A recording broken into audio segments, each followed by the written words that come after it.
పత్రికా మిత్రులకు నమస్కారం.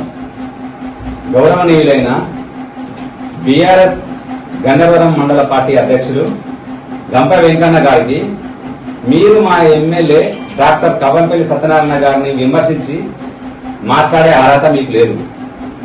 కాసింపేట విలేజ్ ఇందిరమ్మ ఇల్లు 6గురికే ఇచ్చారని మీరు మాట్లాడుతున్నారు. వాస్తవంగా 8 మందికి ఇవ్వడం జరిగింది. అందులో 2 కట్టుకోవడం లేదు. అందులో ఒకరికి సాంకేతిక లోపం వల్ల బిల్లు పడడం లేదు. దాన్ని సరిచేయడం జరిగింది. మిగతా 5గురికి దశల వారీగా బిల్లులు పడుతున్నాయి. గత బీఆర్ఎస్ ప్రభుత్వము డబుల్ బెడ్రూమ్ ఇండ్లు మన ఊరికి ఎన్ని ఇచ్చిండ్రు, మండలానికి ఎన్ని ఇచ్చిండ్రు, అది మీరు ఆత్మ విమర్శన చేసుకోవాల్సిందిగా కోరుతున్నాము.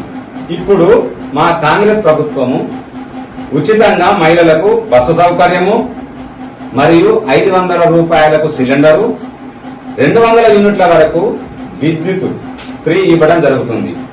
ఇందిరమ్మ ఇండ్లకు 5 లక్షల రూపాయలు నగదు 4 విడతల్లో ఇస్తుంది. అడిగిన వారికి లేదనకుండా అందరికీ అందుబాటులో సీఎం రిలీఫ్ ఫండ్, ఎల్ఓసి మరియు కళ్యాణ లక్ష్మి చెక్కులు, రేషన్ కార్డులు, సన్న బియ్యం ఇస్తున్నాము.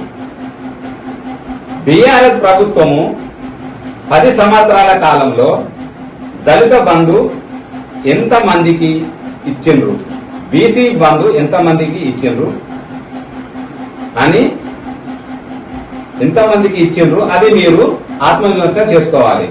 జనాన్ని మోసం చేసుడు, బీసీ బంధు, దళిత బంధు అని రసమయ్యి ఎమ్మెల్యే గారు ఎంతమందిని మోసం చేసిండ్రో అది మీరు ఆత్మవిమర్శ చేసుకోవాలి. 10 సంవత్సరాల కాలంలో ఒక్క ప్రభుత్వ ఆసుపత్రి కట్టడం మీ ద్వారా మీతో కాలేదు. ఇప్పుడు మా కాంగ్రెస్ ప్రభుత్వము డాక్టర్ కవంపల్లి సత్యనారాయణ గారు మండలానికి ఒక ఆసుపత్రి 1,40 లక్షల రూపాయలతో నిర్మించడం జరుగుతుంది. ఇప్పుడు మన గ్రామానికి 1 కోటి రూపాయల నిధులు శాంక్షన్ చేశారు. తెలుసుకొని మసలుకోవాలని అందరినీ విమర్శించడం సరికాదని తెలియజేస్తూ ముగిస్తున్నాను.